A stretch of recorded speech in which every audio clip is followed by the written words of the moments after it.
जन्म से मौत तक व्यक्ति अपने मन, वचन, काया से जो कुछ भी करता है वो 100% कर्म फल है। उसमें कर्म का अंश नहीं है। कर्म यानी नया कर्म, कर्म फल यानी रिजल्ट, 100% रिजल्ट। जन्म से मौत तक मन, वचन, काया से जीव जो कुछ भी करता है, everything is the result of your previous birth cause. इसमें कोई एग्जाम का पार्ट नहीं है। और कर्म कैसे बनते हैं? कर्म सिर्फ भाव से बनते हैं। जैसा भाव वैसा भाव। जिसका भाव बिगड़ा इसका भाव बिगड़ा, जिसकी क्रिया बिगड़ी इसका भाव बिगड़ा, कोई सार्थक नहीं है। जिसकी जबान बिगड़ी इसका भाव बिगड़ा, कोई सार्थक नहीं है। समझ में आएगा? थोड़ा सा और खोल कर तो मन, वचन, काया से जो कुछ भी होता है वो विजिबल एंड फिजिबल है। बंद करो, बंद कर देना प्लीज। मन, वचन, काया से जो कुछ भी होता है वो विजिबल एंड फिजिबल है। और कर्म बनता है वो नॉन विजिबल, नॉन फिजिबल है। कर्म बांधने की प्रक्रिया सूक्ष्माति सूक्ष्म है। ये इंद्रियों के ज्ञान से देख सकते नहीं हो। और ये 5 इंद्रियों से देख सकते हैं जो दुनिया, वो सब विजिबल एंड फिजिबल है। वो सब कर्म फल है, सबका। समझ में आया? तो प्रिंसिपल की बात करूं सबके लिए एक ही समान होता है। तो कर्म भाव से बनते हैं और भाव अज्ञान से बनता है। अज्ञान का मतलब होता है वैल्यू ऑफ रिलेटिव ट्रूथ। क्या बताया? Value relative truth. Value of relative truth से कर्म बनेगा, चाहे पाप वाला बने, पुण्य वाला बने। और वैल्यू ऑफ यूनिवर्सल ट्रूथ, कर्म नहीं बनेगा। समझ में आया? ये नहीं समझा। Value of universal truth, universal truth में आत्मा के सिवा आप कुछ नहीं है और तुम्हारा कुछ नहीं है, बस। और वैल्यू ऑफ रिलेटिव ट्रूथ में सब कुछ आपका ही है। शरीर भी आपका है, मन, वचन, काया भी आपका है, श्रद्धा, संपत्ति, संबंध, साधन भी आपका है, धर्म भी आपका है, परिवार भी आपका है, संपत्ति भी आपकी है। या सुन लो, जीवन भी आपका है। ये रिलेटिव ट्रूथ है। उससे रात में सोंगे, कर्म बनेंगे और जन्म होगा। और यूनिवर्सल ट्रूथ में आत्मा के अलावा सब कुदरत का था, है और रहेगा। तो फिर आत्मा की बात नहीं, कर्मबंध की बात नहीं, ग्रहण करने की या छोड़ने की बात नहीं। आया कि नहीं आया? ओके, चलो अभी दूसरा। Thank you so much. Please, ये अभी और भी कर सकते हैं। स्वामी जी, मैं एक विनम्र निवेदन करना चाहता हूँ आपके सामने। मैं ये प्रश्न पूछ रहा हूँ कि जीव और आत्मा शरीर में दोनों होते हैं, इनका अलग अलग क्या फंक्शन है और क्या संबंध है, क्या अंतर है, पाप और पुण्य किसको मिलता है, ये बताइए। उनका प्रश्न है कि जीव और आत्मा का क्या अंतर है और जो कर्म बनता है, पुण्य का जो रिजल्ट है वो किससे जुड़ा हुआ है, और पाप और क्या इनमें समानता है, क्या समानता है और क्या इनमें अंतर है, दोनों ये जानना। पाप पुण्य में क्या अंतर है? पाप पुण्य में अंतर की बात करते हो? मैं ये निवेदन कर रहा हूँ कि पहले तो इनका फंक्शन बताइए। जो है मानव शरीर में आत्मा क्या फंक्शन करती है और जीव क्या फंक्शन करता है। बस पहले की प्रश्न करो, पहले की प्रश्न, ताकि इजी हो जाएगा समझने में भी, सबको भी समझने में इजी आ जाएगा। सबसे पहली बात ये कि आत्मा और जीव के बीच में क्या अंतर है।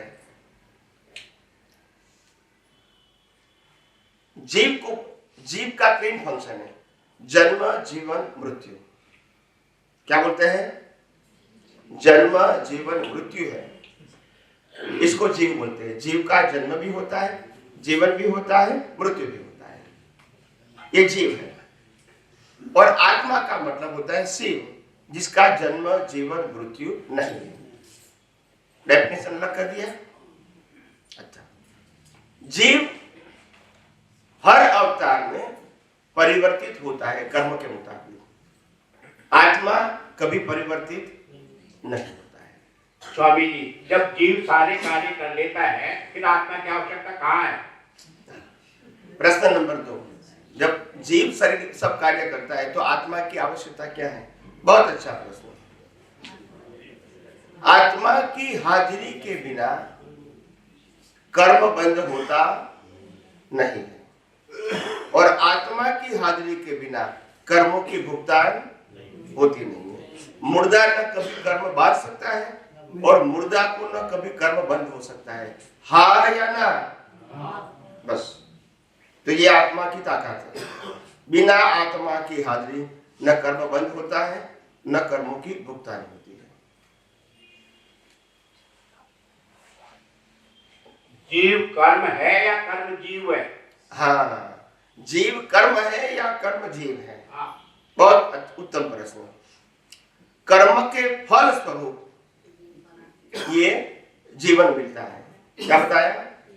कर्म के फल स्वरूप जीवन है।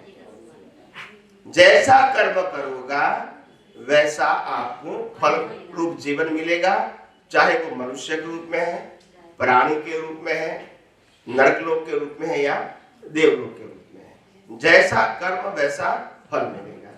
ऐसे उनको जीवन की अवस्था मिलेगी। बोलिए। तो क्या कर्म है? ये क्या जीव निर्जीव है या अगर कर्म एक्टिव है या वो पैसिव है? हाँ, जीव निर्जीव है और दूसरा क्या बताया? नेगेटिव पैसिव, या तो मतलब वो क्रियान्वयन में उसको कार्यान्वित करने की क्षमता जीव में है या कर्म में है? पहले फंक्शन करते हैं फिर वो जीव होता है, या जीव पहले काम करता है हाँ, फिर कर्म करता है? कोई बात समझ गया है। ये संसार कर्म प्रधान है। ये संसार कर्म प्रधान है और जैसा कर्म होगा वैसा कर्म का फल मिलेगा और फल के लिए जीवन है। फल के लिए क्या है? अलग अलग प्रकार के जीवन है, अलग अलग गति के योनि के जीवन है। कर्म प्रधान है। The whole world is in a center कर्म है।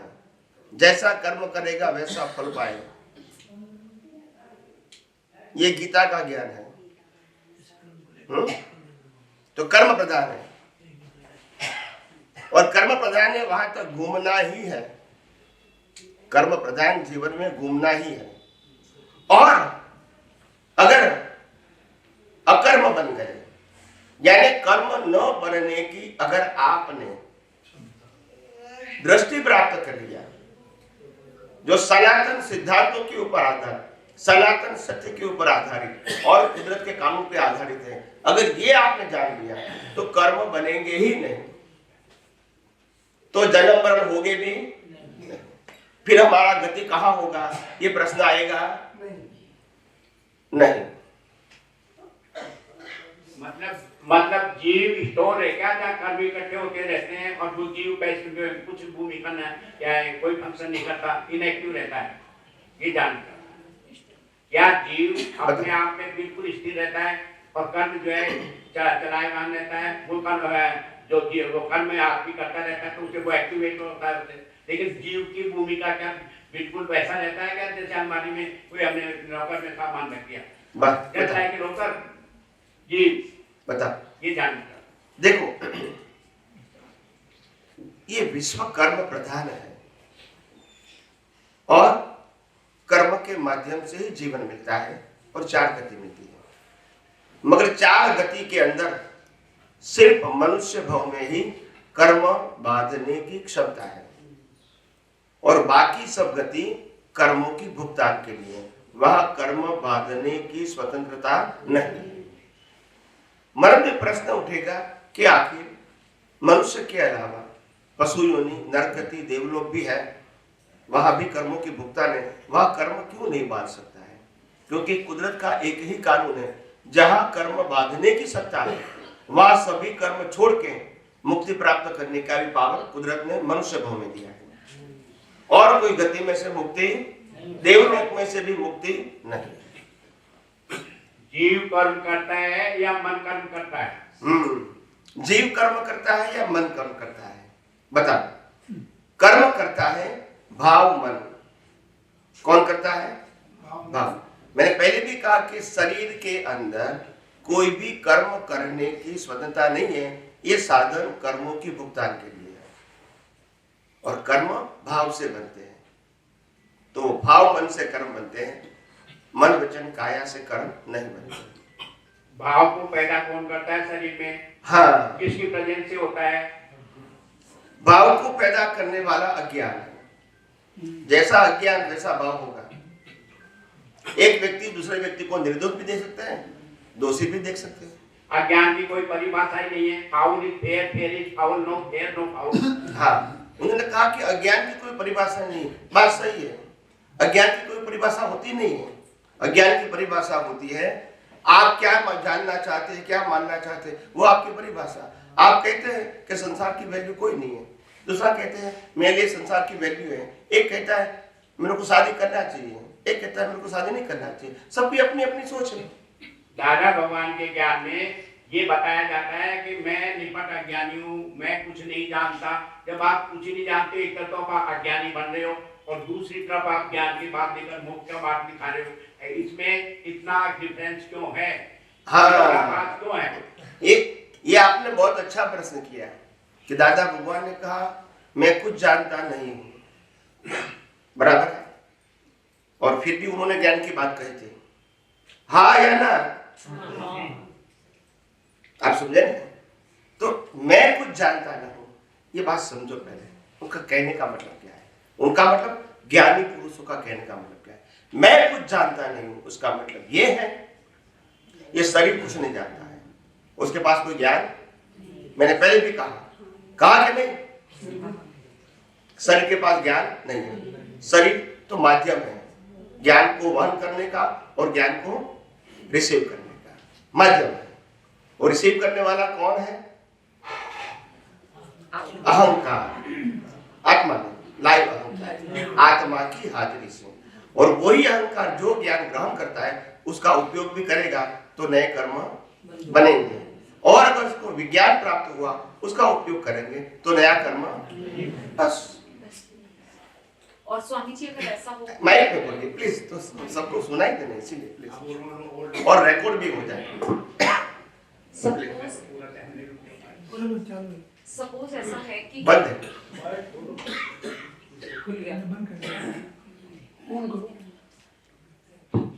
सपोज ऐसा है कि पहले कर्म बंद हो गया और अब मुझे ज्ञान की दृष्टि मिली, तो जो मेरा पुराना वाला भाव जिसने कर्म बनाया, उन कर्मों का क्या करेंगे हम? कि अकाउंट में जैसे पैसा चला गया, उसके बाद मैंने बंद कर दिया उस अकाउंट को, लेकिन वो पैसा अभी भी बोल रहा है अकाउंट में, तो उसका क्या हिसाब किताब है? बताओ। देखो, इसमें दो ऑप्शन है। जब तक आप जिंदा हैं वहां तक आप पुराने किए हुए इस अवतार के कर्म को क्षमा मांग के आप इरेज भी कर सकते हो या माइंड भी कर सकते हो। दो ऑप्शन, इरेज भी कर सकते हो या तो माइंड भी कर सकते हो। दो ऑप्शन, ये पहला ऑप्शन है। दूसरा ऑप्शन है, अगर आप सनातन सत्य को जानकर अज्ञान को जीरो करेंगे और जो कर्म बने हैं इसको टच भी नहीं करोगे, मगर अज्ञान क्या करोगे? और जब अज्ञान जीरो हो जाएगा तो लाइफ ईगो नहीं रहेगा। क्या नहीं रहेगा? जिससे कर्म बनता है, जिससे रिसीव होता है, वो क्या हो जाएगा?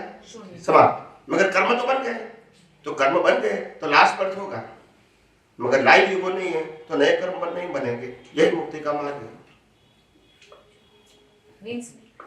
मींस बर्थ मिलेगा?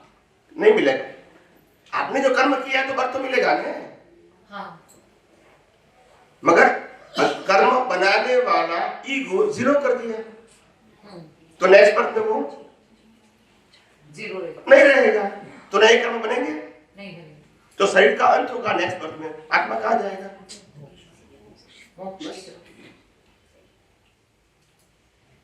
या सुन लो। नहीं, दूसरा ऑप्शन है तो बताइए। विज्ञान एकदम स्ट्रेट फॉरवर्ड है, मगर ये विज्ञान पहले लोगों को डाइजेस्ट करने में तकलीफ क्यों होती है? क्योंकि विज्ञान अभी तक विज्ञान के रूप में पब्लिक में ही नहीं आया है। आज दुनिया में किसी ने नहीं कहा कि दुनिया के सभी धर्म फॉर्मेट है, किसी ने नहीं कहा। और मैंने प्रूव कर दिया कि दुनिया के सभी धर्म को एक ही फॉर्मेट को फॉलो करते हैं। आप समझे? तो बताने की बात होती है। यह अध्यात्म विज्ञान ने पहली बार किया। लास्ट ऑफ अर्थ में कर्म बनते ही नहीं है, कोई शास्त्र में नहीं है, क्योंकि अनुभवी पुरुष की हर बातें मौलिक होती है और सैद्धांतिक होती है। वो प्रूव करते हैं, वो डायलॉग नहीं बोलते हैं। डायलॉग बोलना तो आसान है, फिल्म में बोलते हैं, प्रूव करना आसान नहीं है। मैंने हर बातों को प्रूव किया। इस शरीर की बात प्रूव किया। शास्त्रों में लिखा है कि शरीर जड़ है, विनाशी है, मैकेनिकल है, मशीन है, ऐसा बताया। मैंने ये नहीं कहा, मैंने ये कहा शरीर की डिजाइन कुदरत ने बनाई। पंच महाभूत कुदरत का है, हवा पानी खुराक कुदरत का है, डाइजेस्ट करके ब्लड बनाना और पोरी सप्लाई करना कुदरत का काम है, श्वास बंद करना कुदरत का काम है, और बाद में पंच महाभूत कुदरत ने मिल दिया है। इसीलिए ये शरीर किसका है? कुदरत का है। इसमें कोई भी अंश हमारा नहीं है। और अगर शरीर हमारा नहीं है तो सत्ता संपत्ति संबंध साधन भी हमारे नहीं। तो मैंने साबित कर दिया। मैं डायलॉग नहीं बोला, बोलते नहीं, मैं डायलॉग नहीं बोला, मैंने प्रूव कर दिया। तो मेरे बोलने की जरूरत नहीं कि विनाशी है, जड़ है, मशीन है, वो बोलने की जरूरत नहीं। तो शास्त्र में ही लिखा है। समझ में आया? इसीलिए कहते हैं अनुभवी पुरुष की हर भाषा मौलिक होती है और सैद्धांतिक होती है। कैसी होती है? मौलिक और सैद्धांतिक। स्वयं वो बोलते हैं और स्वयं प्रूव करते हैं, और वो सिद्धांत कुदरत के होते हैं, उनके नहीं होते। वो सिर्फ आपको सिद्धांत साबित करते हैं, सिद्धांत बना सकते नहीं है, क्योंकि सिद्धांत तो कुदरत का ही रहेगा। रामकृष्ण मायू ने जो भी बात कही वो भी कुदरत के कानून की ही बात कही, क्योंकि वो सनातन थी। बाद में सांप्रदायिक हो गया, उन्होंने कभी संप्रदाय की बात नहीं कही। यस जी, स्वामी जी आपने बताया कि कर्म शरीर करता है, लेकिन कर्म करने से पहले एक भाव आता है। भाव मन का मतलब मनोवृत्ति प्रति क्षण मनुष्य की चेत होती है। मनोवृत्ति तो मनोवृत्ति साधक की मनोवृत्ति को नियंत्रण करने का उपाय क्या है? और सत्संग की जीवन में निरंतरता बनी रहे, उसका सरल और सीधा उपाय। ये मन हमारा एक्टिव क्यों होता है? संसार के प्रति और ये जीवन के प्रति हमारा मन एक्टिव क्यों होता है? बताइए। नहीं, उनको बताने दो प्लीज।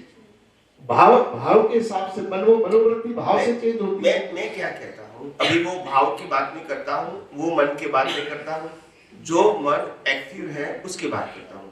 एक्टिव मन संसार के साथ और जीवन के साथ क्यों जुड़ा हुआ है? रीजन बताइए।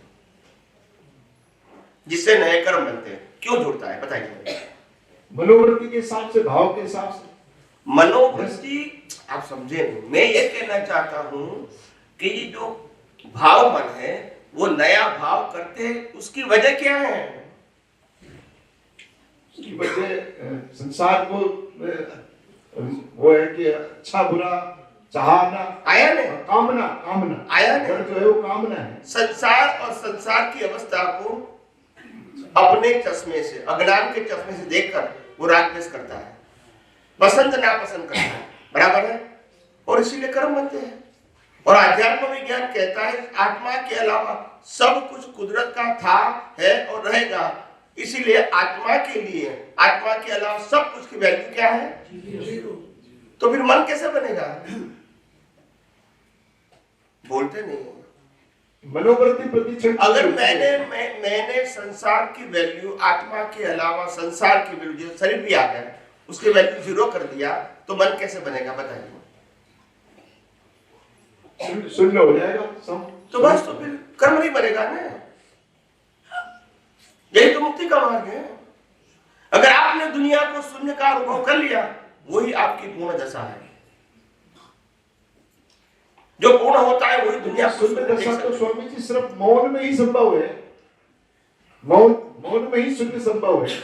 अगर आदमी इन नेत्रों से देख रहा है, संसार में जी रहा है, उसको लाभ हानि, जीवन मरण, काम क्रोध मोह लोभ सब चीजें उसकी लगी हुई हैं, तो शून्य तो कैसे हो पाएगा आदमी संसार में? उसको मोह भी लगा हुआ है, वो कर्म भी कर रहा है, उसको लाभ हानि का भी ज्ञान है, तो शून्य तो आदमी सिर्फ मौन में ही तो रह सकता है। मैं 1 घंटे तक मौन हूँ, बिल्कुल चुप, तो शून्य मनोवृत्ति में हूँ, यहाँ बैठी होगा तो अलग मनोवृत्ति होगी। एक मिनट, यहाँ बैठे हुए सबको मालूम है कि घर पे जाके मौन रहना आसान नहीं है, बोलते नहीं, मैं कहूँगा तो भी नहीं रह सकूंगा। स्वामी जी प्रश्न मेरा ये है, एकाग्रता आप शब्दों मत बदलो, जो आपने कहा मैंने उसका उत्तर दिया। अभी मौन का अभी आपने क्या कहा? नहीं, एकाग्रता का जो मन को एकाग्र करने का नियम, किसके ऊपर एकाग्र करोगे? जैसे आपने साधना करनी है, भगवान से जुड़ना है, तो एकाग्र के बिना कैसे संभव है? मैं तो ये जानना चाहता हूँ, इसमें प्रकाश है।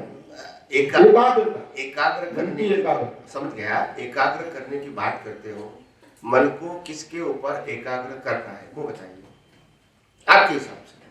चाहना के ऊपर, जो चाहना कामना उसके ऊपर, तो फिर तो भगवान से मिलने की, तो फिर कर्म बनते रहेंगे, तो फिर जड़ तो कामना हुई ना महाराज। वही तो बात कहा, कामना से तो सारी चीज पैदा होगी। इसीलिए कहा ने कि जब आपका लाइव मन शरीर के अवस्था और पूरे यूनिवर्स को जब जीरो समझेगी तो वो मन शून्य हो जाएगा बस। फिर कामना नहीं रहेगी, फिर कर्म नहीं रहेगा, फिर जन्म मरण नहीं रहेगा। जीरो समझे बिना राग द्वेष खत्म करना संभव नहीं। समझ में आया? लेकिन जीरो कैसे हुआ जाए संसार में रहते हुए? वही फिर बात करते हैं। मैंने बार बार कहा, जीरो मानना वो दृष्टि का विषय है, मन वचन काया का विषय नहीं। वो पहले भी मैंने बताया, तो मन वचन काया से जीरो करना है, वो तो मैं कहता ही नहीं हूँ। देखो सिंपल बात बताऊंगा आपको, एग्जाम्पल के तौर पे, ताकि आपको समझ में आ जाए। जैसे आज आपका मकान है, परिवार है, आपकी संपत्ति है, आपके पैसे हैं, ठीक है, और जब श्वास बंद हो गया तो नहीं, तो किसके? आपके नहीं ने, आपके नहीं ने, बोलते नहीं, फिर आपके नहीं है ना। ऐसा जिंदा होते मानो कि अभी भी मेरा मानने का है, त्याग करना, तो फिर राग नहीं होगा। मैं मानने की बात करता हूं, छोड़ने की बात समझ में आया?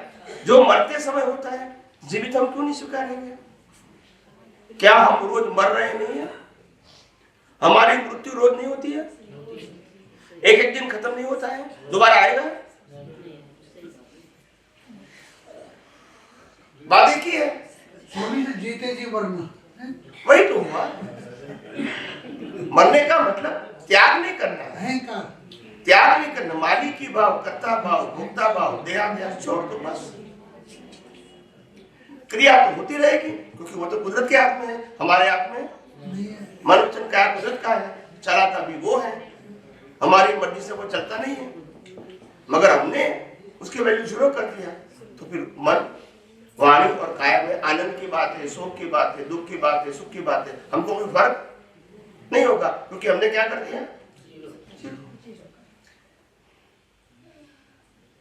Yes please. स्वामी जी, आपने अपनी पुस्तक में प्रतिष्ठित आत्मा का जिक्र किया है, तो आप उसके विषय में नहीं, चालू नहीं हुआ, वहां से बंद है।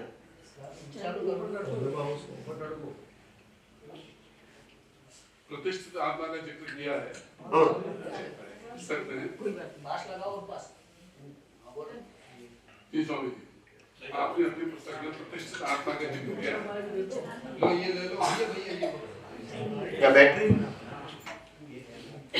आपने अपनी पुस्तक में प्रतिष्ठित आत्मा का जिक्र किया, उस पर प्रकाश, कोई बात नहीं रहना, उस पर प्रकाश करें।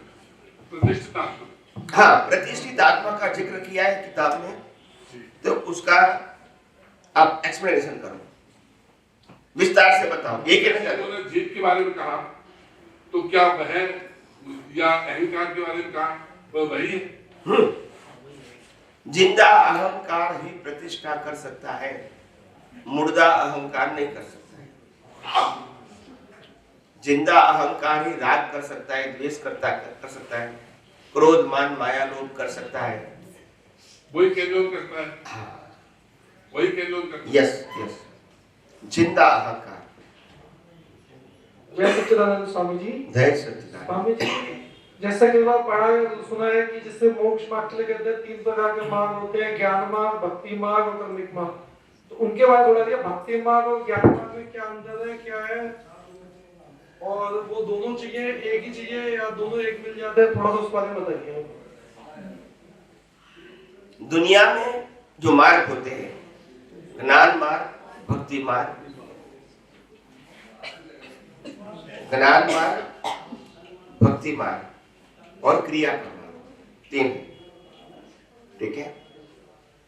और ये तीनों मार्ग जो है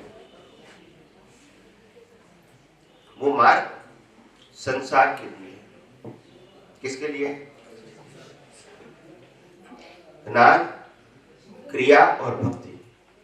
मगर अगर विज्ञान मिल जाए, विज्ञान का मतलब सनातन सत्य। क्या बताया? और हम जिसको ज्ञान बोलते हैं ना, वो ज्ञान ड्यूअल है। ड्यूअल समझते हैं? द्वंद्व वाला। कोई भी ज्ञान की बात करोगे तो द्वंद्व होगा, ये मेरा ये तेरा। कोई भी ज्ञान की बात करोगे, भगवान की बात करोगे, ये मेरा ये तेरा। मंत्र की बात करोगे, ये मेरा ये तेरा मंत्र। मंदिर की बात करोगे, मेरा तेरा। शास्त्र की बात करोगे, मेरा तेरा। कर्म क्रिया की बात करोगे, ये अच्छा कर्म है, बुरा कर्म है। हर में द्वंद्व आएगा, वो ज्ञान है। विज्ञान निर्द्वंद है, वहां ड्युअलिटी ओनली लॉ है, और वन वे है, टू वे नहीं। समझ में आया? तो ज्ञान योग, भक्ति योग और कर्म योग, ये 3 प्रकार के योग हैं। वो 3 प्रकार के योग अगर आत्मा योग से जुड़ जाता है तो मुक्ति है, और आत्मा योग से नहीं जुड़े हैं तो संसार है। फिर संसार में पुण्य का भाग भी हो सकता है, पाप का भी हो सकता है, मगर संसार है। आत्मा योग से जुड़ जाए, उसका बताइए कैसे योग से जुड़ जाए? आत्मा योग से जुड़ने का मतलब होता है हर अवस्था में सेंटर में आत्मा रहेगा, और हर अवस्था में प्रकृति के बारे में, अवस्था के बारे में कुदरत रहेगा। बस 2 ही चीज रहेगी, ज्ञान के रूप में आत्मा और दर्शन के रूप में कुदरत रहेगी, बस। और कोई ऑप्शन नहीं। विज्ञान के मार्ग में और धर्म के मार्ग में बहुत सारे ऑप्शन होते हैं, यहाँ ऑप्शन नहीं है आपके पास। विज्ञान में 2 ही ऑप्शन है, ज्ञान और दर्शन। ज्ञान भी सनातन चाहिए, दर्शन भी। ज्ञान में आत्मा सनातन है और दर्शन में कुदरत का खानू सनातन। बस। तो ज्ञान मार्ग अलग है, विज्ञान मार्ग अलग है।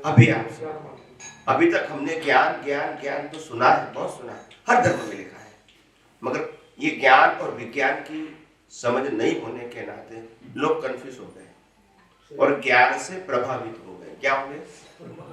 हाँ, ज्ञान हमेशा रिलेटिव सत्य होता है, ज्ञान हमेशा व्यू पॉइंट होता है, और ज्ञान हमेशा द्वंद्व वाला होता है। द्वंद्व समझते हैं?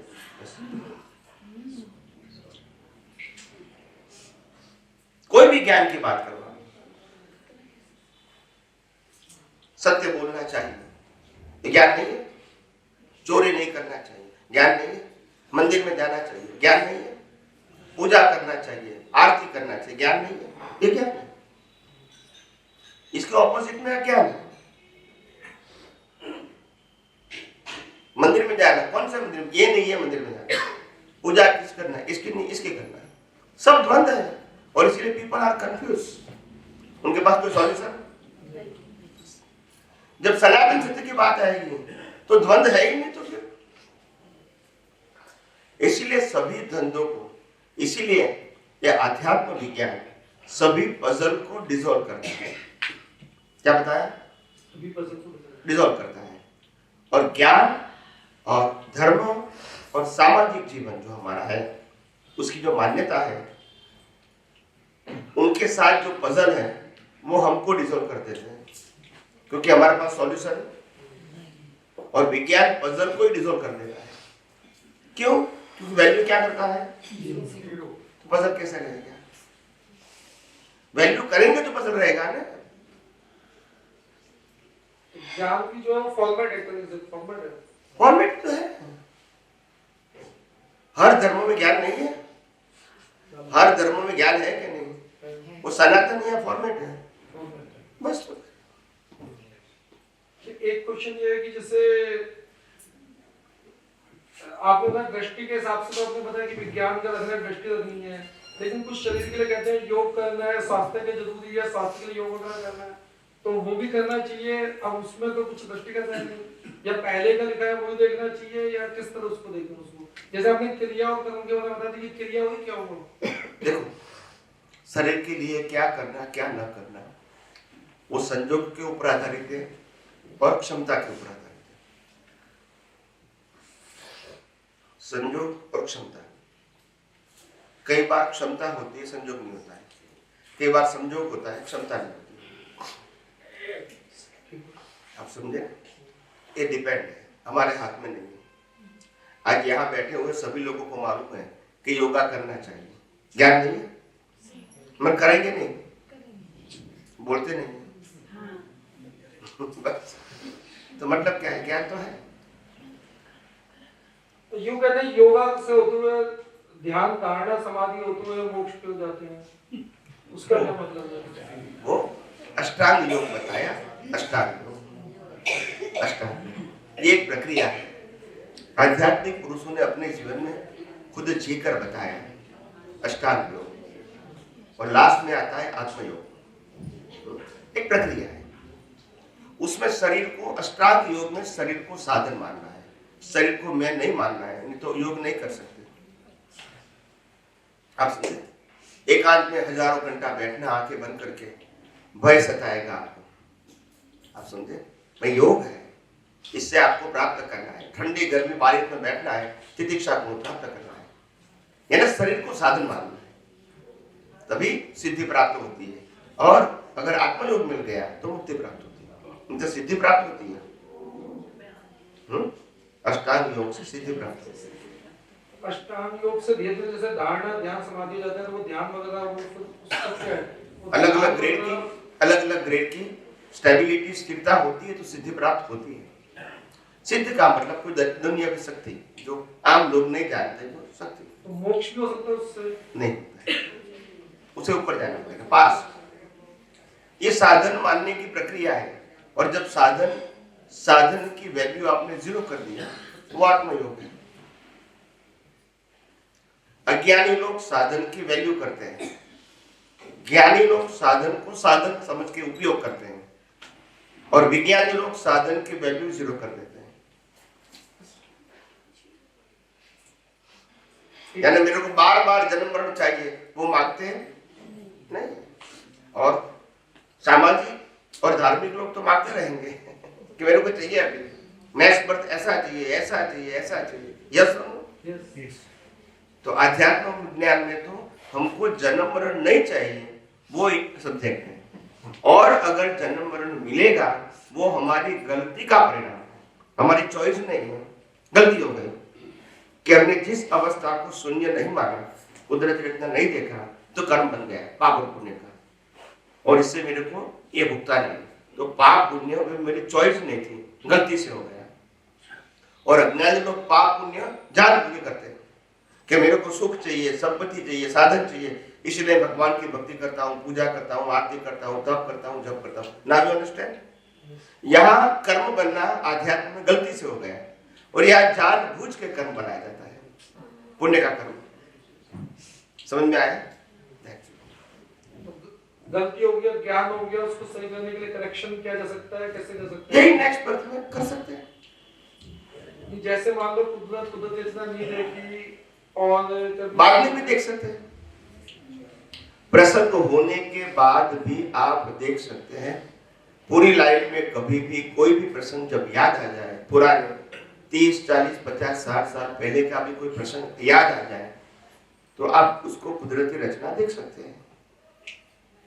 बस तो वापस 0 हो जाएगी वैल्यू? नहीं, 0 ऐसे नहीं होगा। जब आपने नहीं देखा तो कर्म बीच पड़ गए, और बाद में आपने कुदरत रचना देखा तो नेक्स्ट बर्थ में कर्म का फल भी आएगा और कुदरती रचना भी हाजिर रहेगी। तो नेक्स्ट बर्थ में पुरुषार्थ नहीं करना पड़ेगा, फल तो आएगा। और ज्ञानी पुरुष क्या होते हैं? अनुभवी ज्ञानी पुरुष, वो 100% कर्म आया और 100% जागृति रहे, यही मुक्ति का मार्ग है। इनको पुरुषार्थ नहीं करना है।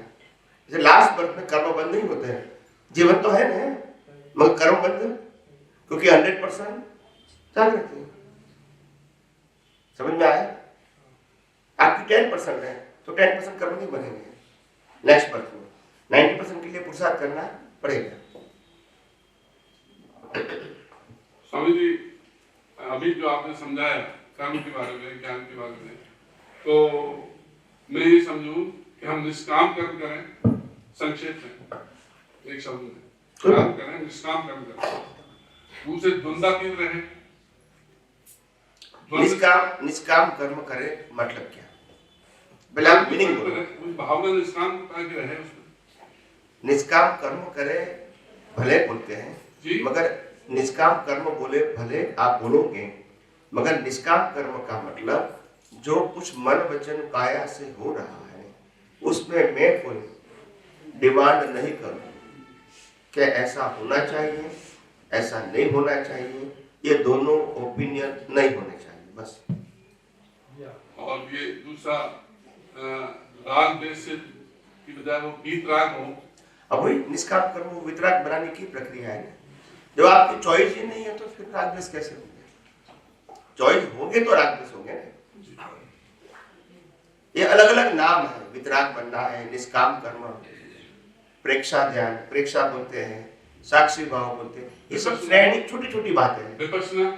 विपश्यना है, सबका एक अपना अपना रोल है। 100% इक्वल नहीं है, 100% इक्वल नहीं है, मगर सब इसी रास्ते पर जाना चाहते हैं। तो ये सब बातें जो होती हैं आम लोगों के बस की बात ये नहीं है। शास्त्रों में जो लिखा है और अभी जो विपश्यना लोग करते हैं, साक्षी भाव करते हैं, ये सब बातें करते हैं, लोगों के लिए बहुत डिफिकल्ट होता है, क्योंकि विजन सही नहीं है।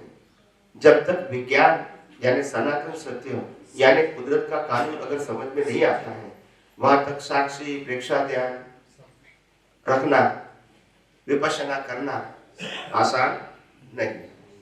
आप जो मार्गदर्शन कर रहे हैं तो इससे असर तो होता है। इससे आप जो मार्गदर्शन दे रहे हैं उससे तो असर होगा, बड़े एग्जाम्पल जी, एग्जाम्पल दो। हम सब लोग जहाँ इकट्ठे हुए हैं और कुछ सीख रहे हैं, समझ रहे हैं, और एक तरह से हम मोक्ष की ओर वो रास्ता बता रहे हैं, तो उससे असर तो होगा ही होगा। देखो, दो प्रकार की असर होती है, दो प्रकार की असर होती है। एक डिपॉजिट करना और बीजा लोन का पेमेंट करना। डिपॉजिट करना और लोन का पेमेंट करना, दोनों के लिए बैंक में जाना पड़ेगा। डिपॉजिट करेंगे तो आपका बैलेंस बढ़ता रहेगा, यानी आप और बैंक साथ में रहेंगे, और लोन का हफ्ता भरते धीरे धीरे आप इनका रिलेशन खत्म कर रहे हैं। तो यहाँ लोन भरना है, डिपॉजिट नहीं करना है।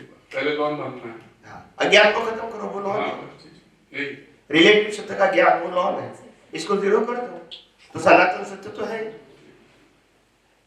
मगर आप रिलेटिव सत्य का उपयोग कर रहोगे तो आपके डिपॉजिट है, इससे कर्म बनेगा और जन्म मरण।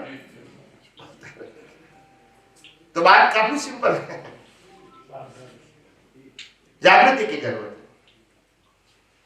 है। मेरा तो मानना यह है कि धीरे धीरे सब कुछ होगा। हाँ, मुक्ति का मार्ग स्पीड का मार्ग नहीं है, ये धीरज का मार्ग है, पेशेंस का मार्ग है। ये स्पीड नहीं होता है, या कोई फिजिकल फॉर्म में कुछ नहीं होता है, उसकी बात भी नहीं करते हैं। तो आप ऐसे स्पीड करोगे, ऐसा पेशेंस की जरूरत है, स्थिरता की जरूरत है, शांति की जरूरत है, और धीरे धीरे मुक्ति के मार्ग में आगे बढ़ना है, ऐसे दौड़ना नहीं है। और मैंने कहा है कि आपने अध्यात्म विज्ञान को समझा है, क्या बताया? अध्यात्म विज्ञान को समझा है, और आपके पूरे जीवन में आपने 2% यूज किया। कितना? 2% यूज किया, तो भी आपकी स्थिति दुनिया के सामान्य व्यक्ति और साधु संत सन्यासी और योगियों से भी आपका विजन बहुत ऊंचा है, क्योंकि इनके पास तो सनातन सत्य है ही नहीं। वो जो भी मार्ग पे चलते वो पाप पुण्य का मार्ग ही है, आप समझे। और इसीलिए मैंने कहा कि अगर 2% भी होता है तो निराश होने की जरूरत नहीं है। बोलिए। स्वामी जी, सुख और दुख की जो जड़ है वो कामना है, लेकिन कामना का उपाय क्या है? कामना हो ही नहीं तो सुख दुख अपने आप ही नहीं होंगे। संसार की प्रत्येक व्यक्ति और वस्तु में जितनी मात्रा का सुख भरा है उतनी मात्रा का दुख भरा है। ये आप जैसे संतों के मुंह से सुना है। सुख और दुख बराबर है प्रत्येक व्यक्ति और वस्तु में, संसार। लेकिन सुख दुख की जो जड़ है ना महाराज स्वामी जी, वो कामना है। तो कामना तो मनुष्य जन्म में आएगी जब संसार में आदमी रहेगा। उसके संबंध भी है, उसके आपस में मोह माया भी है, काम क्रोध मोह लोभ अहंकार सब जुड़े हुए हैं। तो सुख और दुख की जड़ कामना है। तो कामना को नियंत्रण, वो जैसे मनोवृत्ति की बात जो मैंने की थी, वो वापस मैं उसी टॉपिक पे आ रहा हूँ कि कामना जो है ना, कामना वो नियंत्रण कैसे हो? कामना ही उत्पन्न नहीं होगी तो सुख दुख अपने आप खत्म हो जाएंगे। कामना समान है तो कामना को नियंत्रण करने की बात। कामना क्यों उत्पन्न होती है? कामना जड़ बताइए सबकी। आसक्ति, कामना की जड़ है आसक्ति। मैं समझ गया। कामना की डेफिनेशन नहीं पूछता हूँ, मैं कहता हूँ कामना क्यों उत्पन्न होती है? कामना उत्पन्न होती है आसक्ति से, अटैचमेंट। आसक्ति क्यों होती है? आसक्ति होती वही मन से, भाव से। तो घुमा के वही बात करते रहते हैं। कामना आसक्ति, कामना की बात को आसक्ति बताए। आसक्ति क्यों है? कामना सुख और दुख। आसक्ति क्यों है? आसक्ति क्यों होती है? आसक्ति तो मनुष्य की एक मनोवृत्ति है। आसक्ति तो होगी, मुझे ये चीज चाहिए, मुझे इस चीज पर अटैचमेंट हुआ, आसक्ति। वही से कामना प्रकट हुई। एक कोई बात नहीं, ये सभी प्रश्नों का उत्तर एक ही है। जहां तक दुनिया की अवस्थाओं की वैल्यू है वहां तक सब कुछ है, और वैल्यू नहीं है तो आसक्ति भी नहीं है, कुछ भी नहीं। लेकिन संसार में रहते हैं, सब कुछ नहीं है, जीरो है, ये संभव नहीं है ना मनुष्य होने के लिए। यही वो आदमी अपना घर छोड़ दे, बाबा जी बन जाए, गुफा में जाए, तो वहां भी भगवान नहीं मिलेंगे। तो फिर आप सैर कीजिए। नहीं, वहां भी भगवान नहीं मिलेंगे। तो भगवान, मैंने तो अपने अभी तक के आध्यात्मिक जीवन का ये, तो भगवान जो है वो मिलने की चीज नहीं है, सिर्फ अनुभव की चीज है। मैंने तो अब तक जो पाया है संतों के माध्यम से कि भगवान सिर्फ अनुभव करने की चीज है, कि वो हमेशा 24 घंटे हमारे साथ है। क्योंकि जीवात्मा आत्मा जो बात हो रही थी, एक मृत आदमी में जीव आत्मा में क्या अंतर है? जिंदे व्यक्ति में और मृत व्यक्ति में क्या अंतर है? वो आत्मा, वही बात आ गई, आत्मा निकल गई। फिर तो ये है ना, तो उसमें आत्मा, तो फिर वही बात आ गई भाई, जब जीवन और आत्मा, तो जीव आत्मा जो रहेगी, मनुष्य योनि में आदमी ने जन्म लिया है, संसार को देख रहा है, संबंधों में उलझा हुआ है, तो कामना आसक्तियां कैसे नहीं होंगी? इस योनि में ये असंभव है। संभव कैसे हो? मैंने कामना नहीं हो, आसक्ति नहीं हो, तो वो उसका उपाय क्या है? आपका उत्तर, आपका प्रश्न खत्म होगा तो मैं उत्तर शुरू करूंगा ना।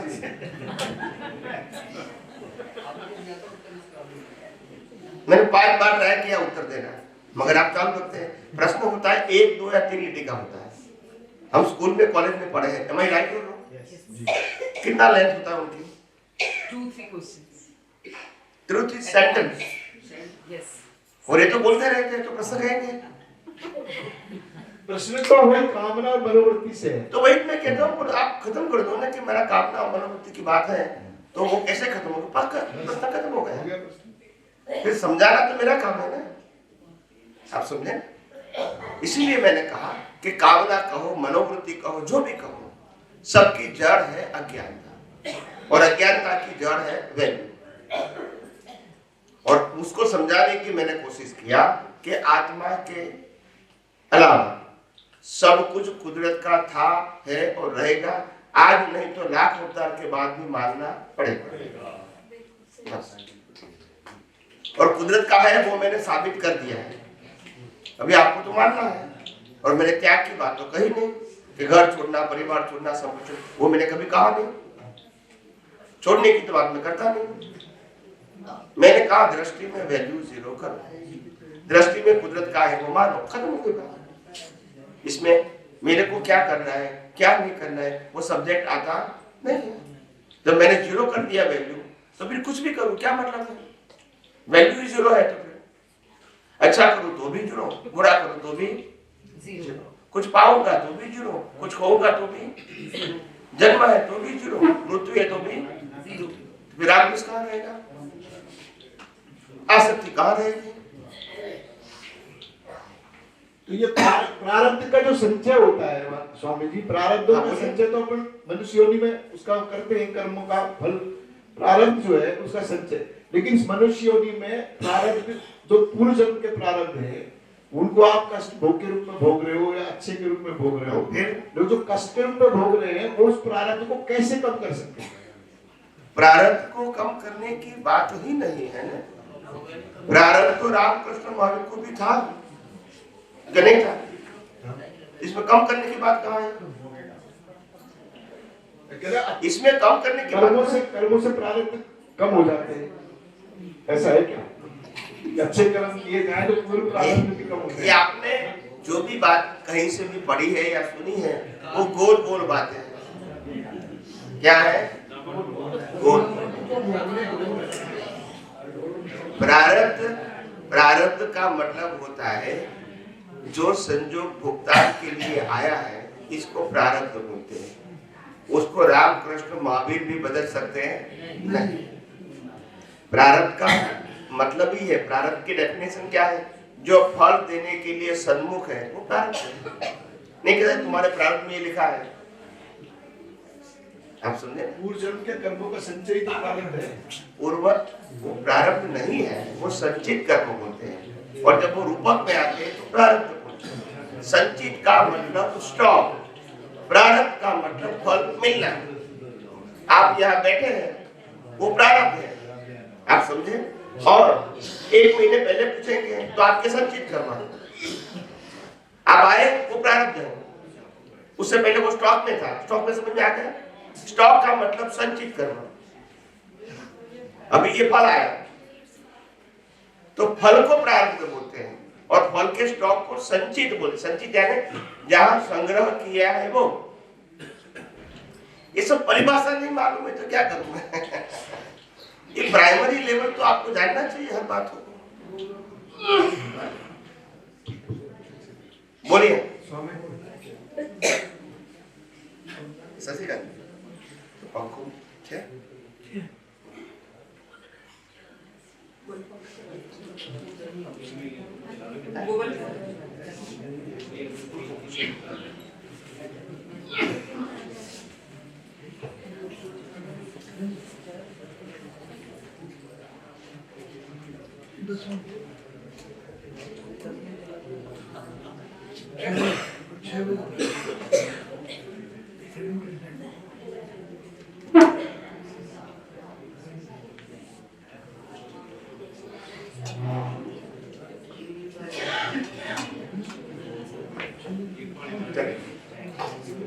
हाँ पूछिए पूछिए। आत्मा निकली गया પછી આપણે गुजराती में हिंदी। આત્મા નીકળી ગયા પછી આપણે જે કર્મો છે સંચિત કર્મો એને જે બીજા ભોગ માટે જાય છે એને આપણે કોઝલ બોડી કહીએ છીએ, બરાબર?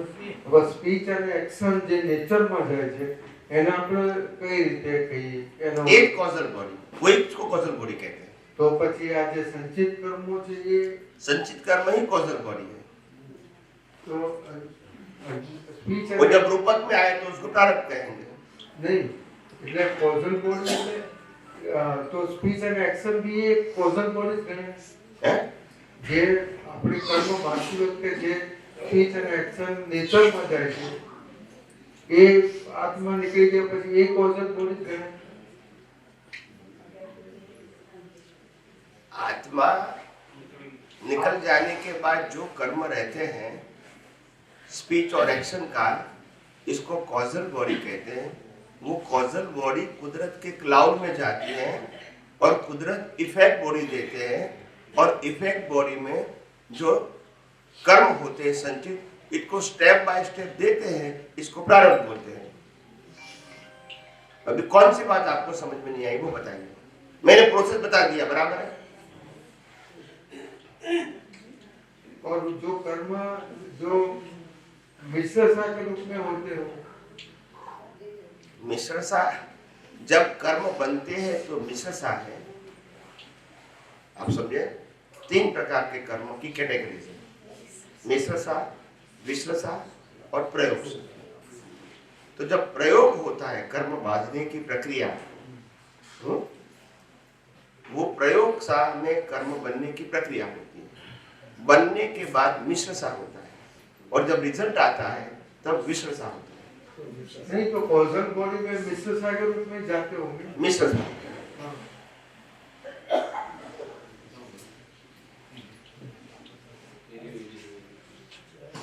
पूछो, किसी को भी थोड़ा समय बाकी है, किसी को ऐसा नहीं लगे कि भी मेरे को मौका नहीं मिला, ऐसा नहीं होना चाहिए।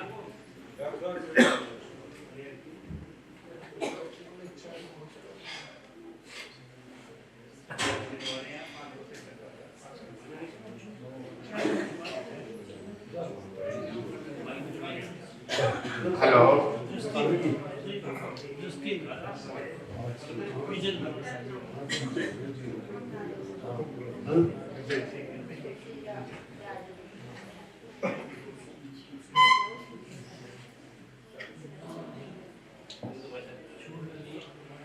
स्वामी जी ने एक छोटी सी सूचना बैठ के बोलिए,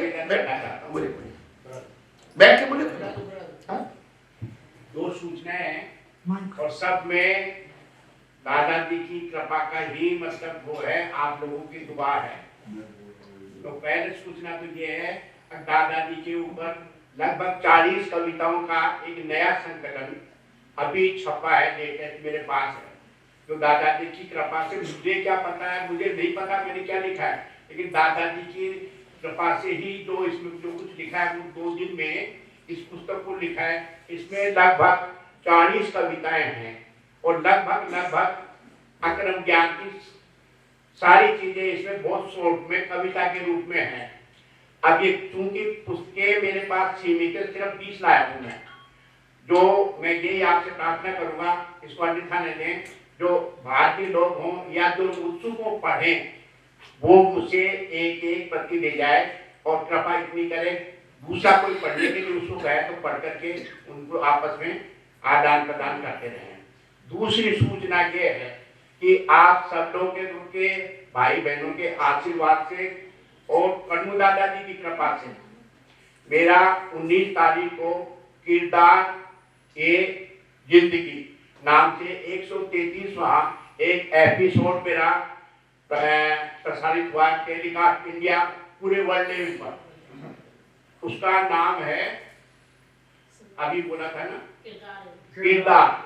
किरदार ए जिंदगी 133 नंबर, डॉक्टर रामअवतार शर्मा आलोक। उसमें योग और अध्यात्म पर 1 घंटे तक मेरा इंटरव्यू लिया गया था, और आप सब लोगों की दुआ से, कृपा से कुछ होनी, लेकिन आपकी सद्भावना और आशीर्वाद और दादा जी की कृपा मुझ पर रही है। तो 1 घंटे में मैंने वर्ल्ड लेवल पर उस टेलीकास्ट में योग के बारे में और जो भी प्रश्न उन्होंने किए उनका बड़ा सटीक रिप्लाई किया है। वो गूगल पर भी है और फेसबुक पर भी है। तो मैं आपसे ये निवेदन करूंगा, मैं चूंकि सबका भाई हूँ और सेवक भी हूँ, और मेरे को इस बात का ये भी नहीं है मैं बहुत ज्ञानी हूँ, मैं तो आप लोगों की दुआ से जो कुछ कृपा से वहां तक पहुंच गया। तो ये सौभाग्य की बात है कि आपके बीच में आपका महात्मा एक अंतरराष्ट्रीय लेवल का टेलीकास्ट हुआ है उसका। उसमें दादा भगवान की पुस्तक, ये जो आपने ये लिखा है मैंने, अनु दादा की मुस्कान पर खिलता सकल जहां, ये भी मेरी पुस्तकें प्रकाशित थी, उनमें जिक्र हुआ। और उन्होंने मुझसे अक्रम विज्ञान की परिभाषा भी पूछी थी, उन्होंने ये भी पूछा था कि ज्ञान क्या है। इसके संदर्भ में भी मैंने कुछ उन लोगों को वर्ल्ड लेवल पर बताया है। तो इसलिए मेरी आपसे करबद्ध प्रार्थना है, आपका भाई हूँ मैं, इस ईगो की वजह से नहीं मैंने ऐसा कर दिया, मैंने कुछ नहीं किया, ये सब आपकी दुआओं ने, आप दादा की कृपा ने, इन आप पुत्रों की कृपा का आशीर्वाद के प्रतिफल ये जो है ये टेलीकास्ट हुआ वर्ल्ड डे पर, इसको आप चाहें तो फेसबुक पर और गूगल पर सर्च कर सकते हैं, किरदार ए जिंदगी, ये उसका टाइटल है, 131 नंबर इसका एपिसोड नंबर है, क्योंकि चाहे तो आप पढ़ लें, आपका अच्छा लगेगा। ये दो सुविधाएं हैं, और इनको जो खुद के लिए आवश्यकता हो और जो चाहे तो ये दे दें, बहुत ही आपको ठीक लगेगी। और अगर ठीक लगे तो मैं तो सोचूंगा भाई दादाजी कृपा मेरी तरफ से अच्छी है, मुझे मैं तो अपने आप को विवेक में तो इतना है नहीं, दादाजी कृपा है। अगर आप करना चाहें तो अभी आपका हो गया है तो प्रश्न करें भाई, आपका खत्म हो गया 2 वाक्य, प्लीज बोलिए। गुरुजी मैं ये पूछना चाह रहा हूँ, अभी नहीं कर सकते, अभी कुछ नहीं, हाँ अभी कुछ नहीं। हाँ मेरा क्वेश्चन ये है गुरुजी कि बोलिए। अभी इन्होंने 2 सूचनाएं दी हैं, जो 2 सूचनाएं रियल है रिलेटिव है, आपको क्या लगता है? नहीं मेरे को समझ में कंफर्म मतलब नहीं, आपको जो लगता है पहले आप तो बताइए, मैं तो बताऊंगा। सर मेरे को तो ये रिलेटिव लग रहे हैं, तो फिर प्रश्न क्यों हुआ? मैं थोड़ा कंफ्यूज था। 80% कंफ्यूज क्या है? हर व्यक्ति अपनी बात करते हैं दुनिया के अंदर, वो रिलेटिव होती है। जो कुदरत की बात करते हैं, सनातन सत्य की बात करते हैं, वो अपनी बात नहीं करते हैं। बस तो आपको समझना है उसमें प्रश्न क्या है वो बताइए, वो तो बराबर बात है। बोलिए। मैं पूछना चाह रहा हूँ, जो प्रतिष्ठित आत्मा है और लाइव ईगो है वो सेम होती है, कुछ अंतर है तो क्या अंतर है? प्रतिष्ठित आत्मा और लाइव ईगो एक ही है, मगर प्रतिष्ठित आत्मा 2 प्रकार की है, एक चार्ज और डिस्चार्ज। डिस्चार्ज का मतलब पिछले अवतार की जो लाइफ आज क्या है वो ऑटो मोड है, और ये अवतार की लाइफ नेक्स्ट बर्थ में ऑटो मोड। ये कैसे बनती है, मतलब ये लाइव ईगो प्रतिष्ठित आत्मा कैसे बनती है? जब तक अज्ञान है वहां तक हर बर्थ में आपको फ्रेश प्रतिष्ठित आत्मा मनुष्य भाव में मिलेगी, हर बर्थ में। अज्ञान है वहां तक, अज्ञान नहीं होगा तो उनका अस्तित्व नहीं होगा, फिर कर्म नहीं, वो आपका लास्ट बर्थ होगा। लेकिन मैकेनिज्म क्या है, बनने की मैकेनिज्म क्या है? अज्ञान है तो आप दुनिया में 5 इंद्रियों के माध्यम से और बुद्धि के माध्यम से उपयोग क्या करोगे? बस तो कर्म बनता रहेगा, राग भी होगा, द्वेष भी होगा,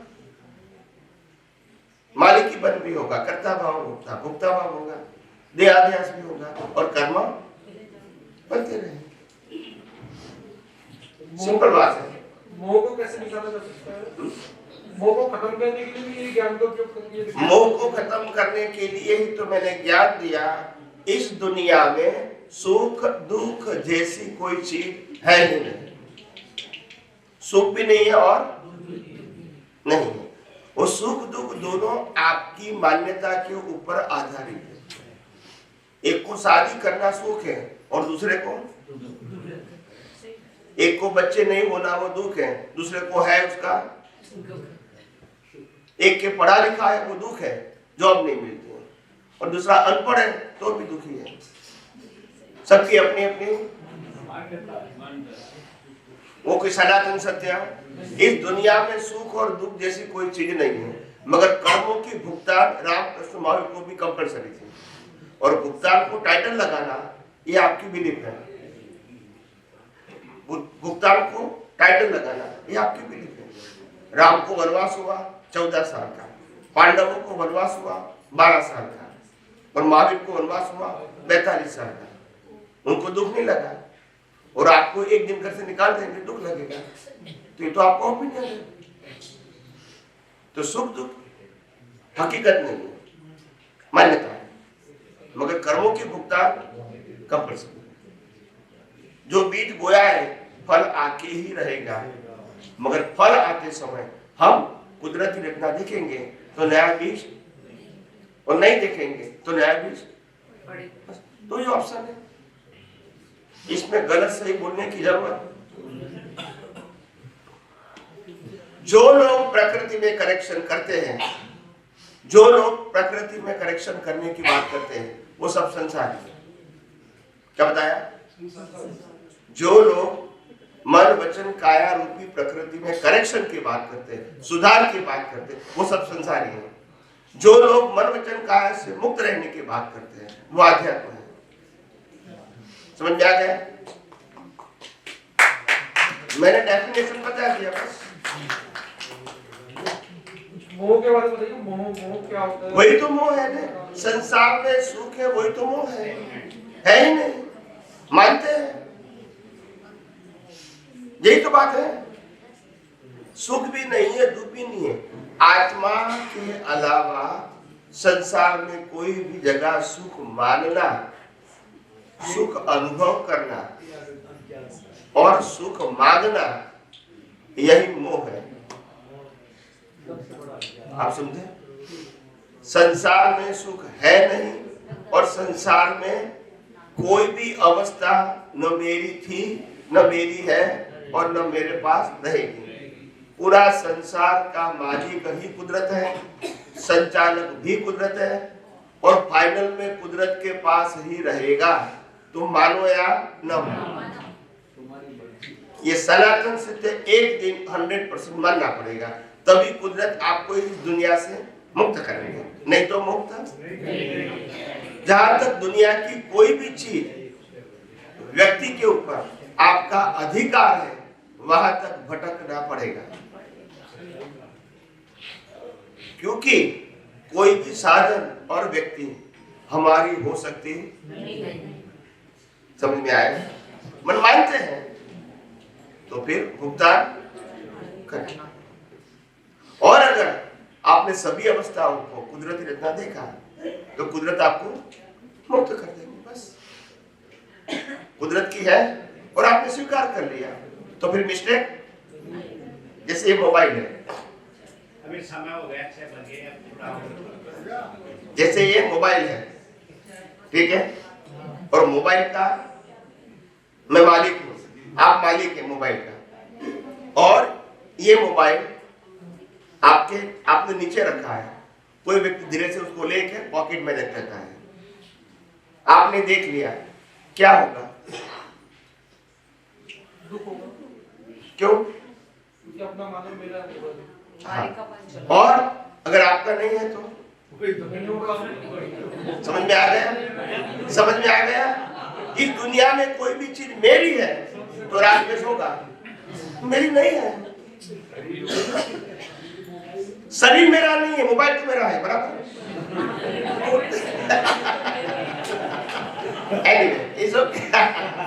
ऐसा ही चलता रहेगा दुनिया। इसीलिए बोलता अज्ञानता क्या है वही नहीं मालूम हमको। हम तो पूजा पाठ नहीं करते तो अज्ञानी बोलते, मंदिर में नहीं जाते अज्ञानी बोलते। अज्ञान क्या है वो समझ में नहीं आता है। Value of relative truth is ignorance. विनाशी रिलेटिव व्यू पॉइंट को ही सही मानते हैं, वही अज्ञान। रिलेटिव व्यू पॉइंट की वैल्यू क्या होनी चाहिए?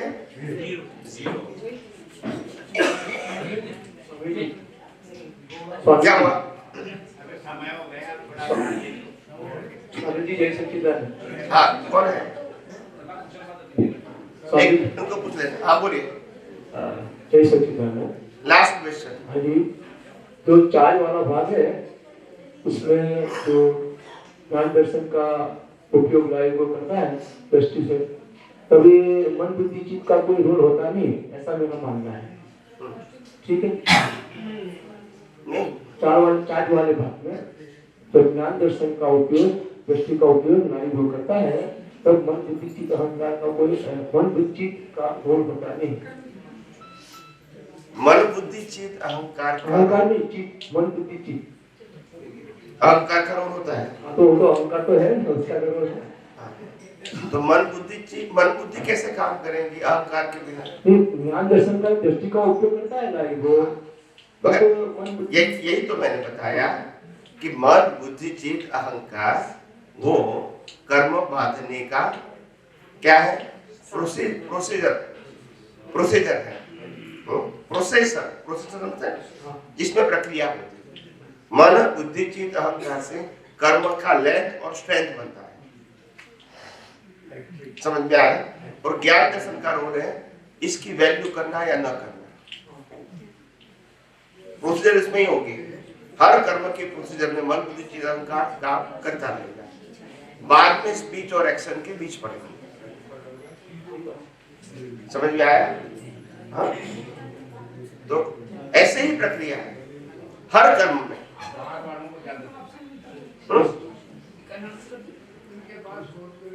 चलो समाप्त किताब।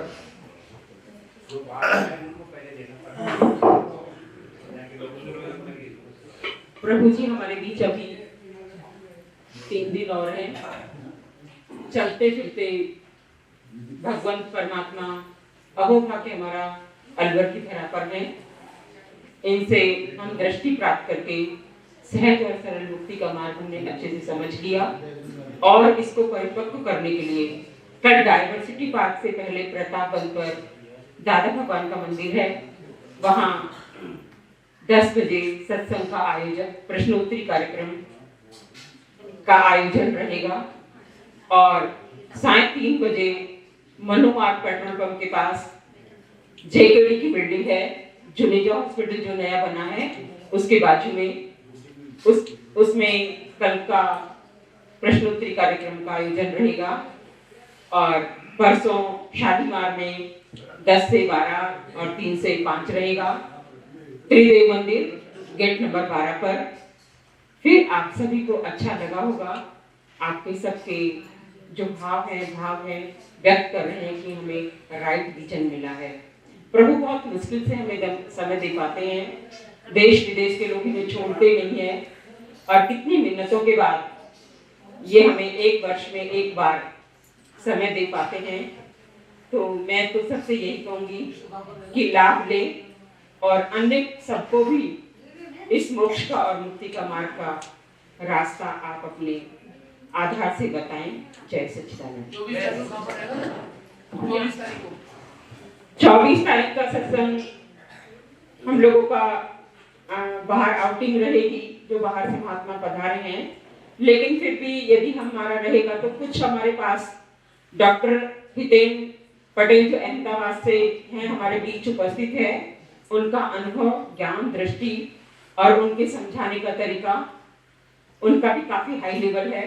तो वो भी अपनी वाणी का प्रयोग करके और अपने अनुभव के द्वारा स्पिरिचुअल साइंस का कोर्स उन्होंने किया है प्रभु की कृपा से, तो वो भी हमको हमारी ये प्रश्नोत्तरी कार्यक्रम का आयोजन हम कर सकते हैं 24 की सुबह। बाकी प्रभु जी का तो जो ये हमारा भर्तृजी धाम है वहाँ घूमने का आयोजन है और जिनको प्रभु का सानिध्य लेना है तो मुझसे संपर्क कर ले, हम चलेंगे साथ में। प्रभु का बाहर घूमना और हमारा एक अद्भुत अनुभव देता है। और शाम का और 24 तारीख की शाम का 3 से 5 तो डाइवर्सिटी पार्क पर ही रहेगा। कई लोग ऐसे बोलते हैं दूर है, तो हमें पैदल थोड़ी जाना है, ऑटो ले जाता है हमें।